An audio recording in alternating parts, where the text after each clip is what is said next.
अच्छा, एक और अद्भुत बात है, प्रेम से अगर कोई भगवान का गुण गाने लगे, अगर वो कपटी भी होगा तो उसका कपट दूर हो जाएगा। कालनेम ने तो कपट से गाया, पर लंका से दो और आए थे। जब विभीषण जी भगवान की शरण में आए तो पाछे रावण दूत पठाए। रावण ने दो दूतों को भेजा, जाओ आए। अब राम जी ने विभीषण जी को हृदय से लगाया, अपना लिया। उन्होंने जो भगवान की यह चरित्र देखे, यह गुण देखा भगवान का, तो प्रेम से भर गए। अब वो थे तो राक्षस, पर बंदर बनकर आए थे। जैसे कालने में बाबा जी बनकर आया था, वैसे ये राक्षस बंदर बनकर आए।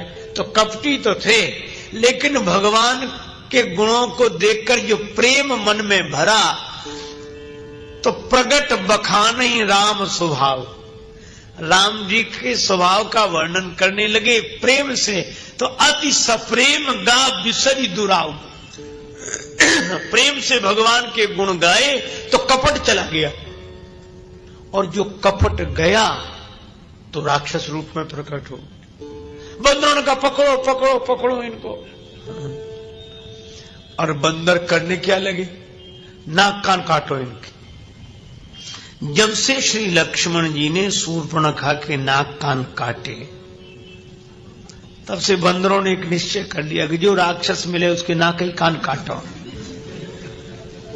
जो भी मिलता, दसनन काटी नासिका काना, और इन राक्षसों के भी श्रवण नासिका काटे लागे, इनके नाक कान काटो। बंदरों से किसी ने पूछा कि नाक कान ही क्यों काटते हो? बोले इसलिए कि नाक कान काट देने से एक लाभ है। क्या? बोले ये जब लौट कर जाएंगे ना, तो इनके घर वालों को पूछना नहीं पड़ेगा कि कहां गए थे। रावण को भी नहीं पूछना पड़ेगा कि कहां गए थे, वो देखते ही समझ जाएंगे वहीं गए होंगे जहां शूर्पणखा गई थी, अपने आप पता लग जाएगा। और इसलिए भी इनके नाक कान काटो। नाक के दो अर्थ, नासिका को भी नाक कहते हैं और स्वर्ग को भी नाक कहते हैं। नाक पिना कहीं संग सिधाई, नाक। और दूसरी बात, कानों को श्रुति कहते हैं, और श्रुति वेदों को भी कहते हैं।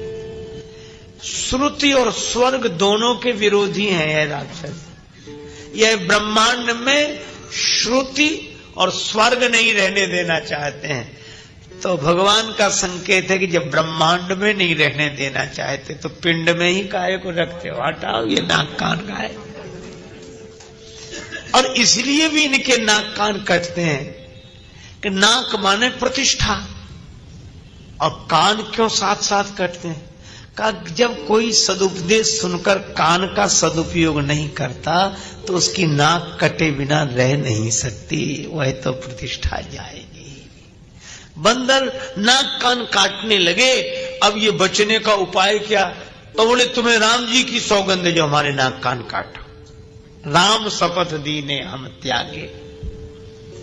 सुग्रीव जी के पास ले आए। बोलो क्या करें? सुग्रीव जी बोले लक्ष्मण जी के पास ले चलो, क्योंकि राम जी तो इस समय समुद्र से प्रार्थना कर रहे हैं।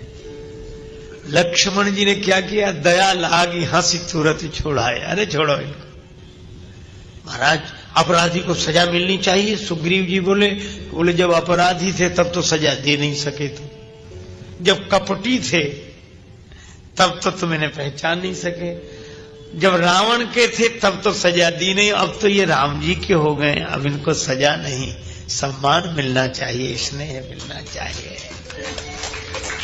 अब तो ये राम जी के हो गए। राम शपथ दीने हम त्यागे। और लक्ष्मण जी ने अपना दूत बनाकर भेजा। तो अगर कोई प्रेम से भगवान के गुणों का गायन करे तो भी उसके जीवन के विकार दूर हो जाते हैं। इसलिए चौथी भगति मम गुण गण करई कपट।